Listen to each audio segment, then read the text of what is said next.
Path of Exile and ARPGs, at their heart, are mainly about loot. And now that we've gotten the details in the Ultimatum League, we have learned that beyond just the League, beyond all the new and cool information that we've gotten on Path of Exile 2, we have learned that there is going to be a massive overhaul of loot itself. The ways that you get it, where it can drop, and how much loot you're actually going to be getting are all changing quite substantially in the next upcoming patch. We are going to be getting into the nitty-gritty of all of the changes that we're going to be seeing, how this affects us going forward, and also, I do feel that this direction that loot is taking is going to substantially increase how good it feels to interact with the different systems in this game. So now that we know what we're up against, let's get into it. Hey guys, Big Ducks here, and welcome back to the channel. Now remember, if you're enjoying this style of content, make sure that you like this video so that YouTube knows to recommend you more of it. Also, over 75% of you are still not subscribed to this YouTube channel. So if you're enjoying my particular style of content, make sure that you subscribe so that these videos will show right up in your feed. Now without further ado, let's get back into the video.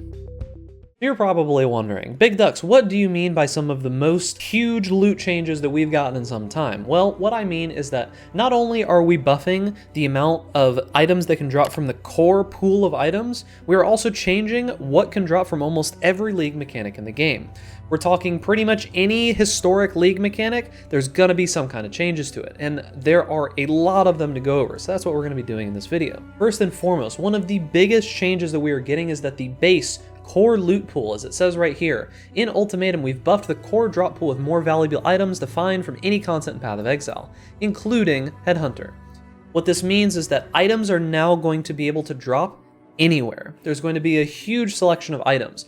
Things like Badge of the Brotherhood, things like Headhunter are now just going to be able to drop from the generic item pool, meaning that most likely it is going to be easier to obtain these items for the average person, and it's not going to require a bunch of random crazy shenanigans to be able to obtain them. So I personally feel that Headhunter is probably going to stay pretty rare, but potentially items like Badge of the Brotherhood might actually become significantly cheaper. It all depends on what they actually do with the drop rates. Now beyond this, there are some really cool things that are going to happen with leveling. One of the main ones being that Orbs of Binding are actually now going to be dropping in the campaign. This is something I've been asking for years now. Orbs of Binding, by the time you actually get access to them, are almost completely irrelevant. Finding these during the campaigning and allowing us to upgrade items into 4 links automatically is going to be huge for leveling. It's going to make things so much easier, and it's going to take a lot of pressure off of getting sockets early on in the league while leveling. We are also getting a bunch of new Atlas base types. This one, like the Iolite Ring, there's also going to be, I think, 7 additional ones beyond this. And we're also getting a couple things of new currency. You're going to notice we have this Veiled Chaos Orb here. This basically allows us to Chaos Orb an item, but it also has a Veiled modifier. There's going to be more Veiled changes that we're going to talk about in a bit. But the fact that we are getting an insane amount of new items in the base item pool is really, really, really powerful. So now you're actually going to be able to find just a random drop Headhunter pretty much no matter where you are, as long as the eye level of the zone is high enough. Another big thing is that they've made act bosses actually worth farming now. The fact that you can actually farm act bosses to get a little bit of gear early on, that's a huge change for new players. So now if you do want to, say, bolster your gear right before you get into maps, you can just go farm bosses for a little bit and get a ton more items. So there's some really cool changes, especially for newer players, especially for early on in the league. It's going to be really, really impactful, and I'm super happy to see these. But let's move on into some of the other changes that we've got here. Now, one thing that is being changed, and I was a bit worried about this at first when I heard that they were going to be changing the Lord's Labyrinth. However, the changes are ultimately extremely good. So the lab has been something that has been notoriously hated by most players after they've been through it more than one time. And now the changes that they're going to be making to the lab, there's 2 huge changes and 1 smaller change that for most people doesn't actually matter, but for some of us, we might finally get access to these items. So let's go over it. We've made several improvements to the rewards in the Lord's Labyrinth. You can now see enchantment outcomes before you pick them, and a choice of 3 specific helmet enchantments are offered in the Eternal Labyrinth. What this means is that now, instead of just getting a random enchantment every single time you go in there, you're actually going to get to choose between a couple different enchants, and you might possibly actually get something that's good. I know that sounds insane, but lab enchants might actually be worth trying to get. It's going to be awesome. Beyond that, the Emperor's Jewels that used to be rewarded for fastest daily labs now just drop rarely. So that means you don't have to worry about that one guy who's cheated the game for however many years now, just getting every single one of these and selling them for like multiple mirrors apiece.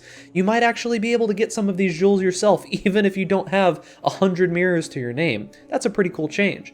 There is also going to be a couple new unique items. Some of them look cool, like this is alright, no energy shield, unaffected by ignite. It's about keeping your life and mana kind of the same. It's kind of cool. However, what I think is the biggest change about the lab, the absolute most massive change, and the thing that you should be really happy about, is early on in the league, you are now going to be able to consume an offering of the goddess in the map device to open portals directly to a random trial. This is something that we have been asking for literally for years, and we finally have gotten it. I personally didn't really want to see the lab be a thing that we have to continue doing, but being able to actually get Uber Lab done significantly faster at the beginning of leagues is going to be insanely powerful. I'm super happy about this. The lab changes are very, very positive. It's something that the community has been asking for years, and I'm glad that they finally went through with it. We'll see if we get any lab, anything in PoE 2, but for now, we've gotten a massive upgrade to how the lab works. Now moving on, we have Betrayal. Now Betrayal is getting some interesting changes to say the least, but we're gonna go over some of the basics here. We're also gonna talk about this item. So Cane of Kulamak is going to be a new item that is going to be able to drop from the final boss, the Mastermind of Betrayal. Now you might know about the sword called Paradoxica, which has a similar effect to this, where it gives you double the damage that you do with any attacks that you do with that sword. This one's going to give us increased unveiled modifier magnitudes, meaning that I would assume that it's like a more multiplier for these, and it's just going to be 3 completely random unveils. Now the thing that you need to know about this is that veils now are going to be significantly more powerful. If you find an item with something to unveil, the mod that you're actually going to unveil is going to be ridiculously powerful compared to what it was before. So what this means is that it's very, very possible that you could get 3 insanely powerful mods on here with like up to 70% increased unveiled modifier magnitude. This staff could do so many different things. It's a ridiculous amount of different things that you could potentially do with this staff. However, we're gonna have to see how it turns out. This is one of those items where it could be complete and utter garbage, or it could be ridiculously powerful. There is also a couple extra changes that are happening to Betrayal itself. When you slay Betrayal's Mastermind, her Immortal Syndicate members now drop their rewards at 1 tier higher than their current tier. A valuable 4th tier of rewards has been added to allow this, and a few of the best existing rewards have been moved to that tier. Veiled modifier crafting now unlocks faster, which is nice. Unlocking crafts was horrifically slow before. And modifiers that are unveiled on items are now more powerful than the crafted components. That's kind of what I said a little bit ago. So what this means is that now there is actually a reason to kill the Mastermind. That's huge, because before a lot of people were just like, well, I set up my board and there's literally no reason to kill the Mastermind. Yeah, the loot is okay, but it's so random and you don't get good loot all the time. Now, you get tier 4 rewards potentially, and they're going to be insanely strong, and they've buffed some of the lower, like, popular ones, so now all of them might be worthwhile. It actually feels like it's going to be worthwhile to kill the Mastermind almost every single time. That's awesome. We can actually do the fight instead of just skipping it constantly. Feels pretty good, and like I said, this staff, it could be crazy, it could be worthless. We're just going to have to see. Now moving on to the next one here, we have Perandus coin drops have been rebalanced and can now be used to purchase a wider range of items from Kadiro.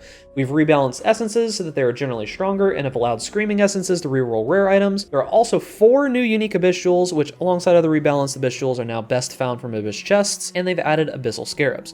So this is just kind of like generic small improvements that they've all put together. Perandus coins notably used to be best gotten from a harvest craft, so they're nerfing the harvest craft and they're making it so that Perandus coins are best gotten from actually doing Perandus content. I guess that's okay. I didn't really care either way. I don't really interact with Perandus at all. I am actually really excited that there is going to be a wider variety of items that Kadiro can give. This is huge for potentially making him actually worthwhile. If you've seen some of the people that have been doing like testing on whether or not Kadiro is actually worthwhile, turns out he's not really worthwhile. Hopefully they buff his Atlas tree a little bit, and we get some more changes to Kadiro to make him actually kind of worth doing, but we'll see. Now, essences is an interesting one, because they said that they've rebalanced essences so that they're generally stronger. I honestly felt like essences were actually pretty powerful. This is something that I was going to focus a lot more on in this upcoming league with a lot of my content, but I felt that essences are actually a very, very good way to craft items, and they were kind of being slept on by a lot of people. So the fact that they're getting buffed and screaming essences will be able to reroll rares, that's just kind of a nice thing, is really going to be pretty awesome. Now, there are a couple new unique Abyss jewels. You'll see this one here where it says increased main hand critical strike chance per murderous eye jewel and offhand critical strike multiplier per murderous eye jewel. This seems okay. It's up to 100% crit with the main hand and up to 50% crit multi with the offhand. Good for dual wielding, but we're going to have to see how a jewel like this works. We'll see if it's good. I'm not 100% certain.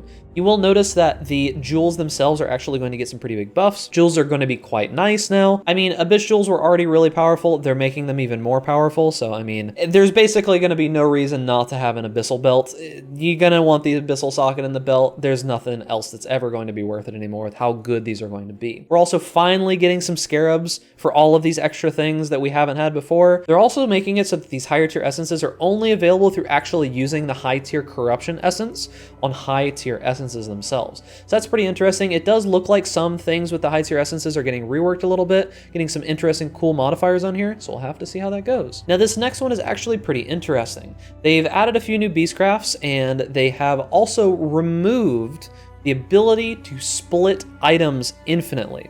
This is something that you might know has been absolutely destroying the economy in previous leagues where, have you seen where you can buy 6-link white astral plates for like 20C and there's like thousands of them available? Well, that's not gonna be possible anymore. You're only gonna be able to split an item once, and it puts a split modifier on both of the items, meaning it's a one-time deal now. Also, we have gotten a change to Incursion that I have been looking for forever. You can actually just run Incursion and not worry about having to actually run the final temple. You can save it in a map and it'll have all of the different altars, meaning that if you wanted to run Incursion and just get a like tier 3 curse altar and just sell that curse altar all the time so that you don't have to worry about like it's selling it through Discord or something crazy like that, now you can do it. Also, another change that they're going to be doing is that they're making it so the boss of Incursion temples will actually have improved rewards depending on which places, or rather which temple rooms that you do upgrade. So that's going to be really cool. It might actually be worthwhile to do Incursion now, boys. I wasn't a big fan of Incursion before, but we might actually be getting some worthwhile changes that might make it worth it to do. The next thing on the list is that they are changing Blight, Metamorph, and Delirium to give them incubators. That's pretty big for trying to get access to maybe like some Delirium items, like such as like cluster jewels and things like that. That's going to be pretty solid. They are also once again adding scarabs for these, and we are going to be getting some changes to the way that Blight works. Now, Blight kind of got a pretty big nerf recently. If you remember in one of my previous videos, I said the best way to do Blight was to just get those teal oils and put them on there. That isn't the best way anymore. I'll probably have to remake videos for all of these different mechanics going forward because they've changed everything. Also, you are now going to be able to use this tainted oil to anoint corrupted items. I don't know how rare this is going to be, but now say if you got like a talisman that was really good, or you corrupted a talisman and it turned out really, really solid, you can now anoint that with a tainted oil. That's pretty awesome. They've also rebalanced some of them, so we're going to have to see how that goes, but who knows? They might be pretty good. And from what I can see, it's corrupted blighted maps can drop the new tainted oil, which allows anointment of corrupted items. It looks like it's just going to be corrupted blighted maps. Also, chests are now going to benefit from the map's item quantity.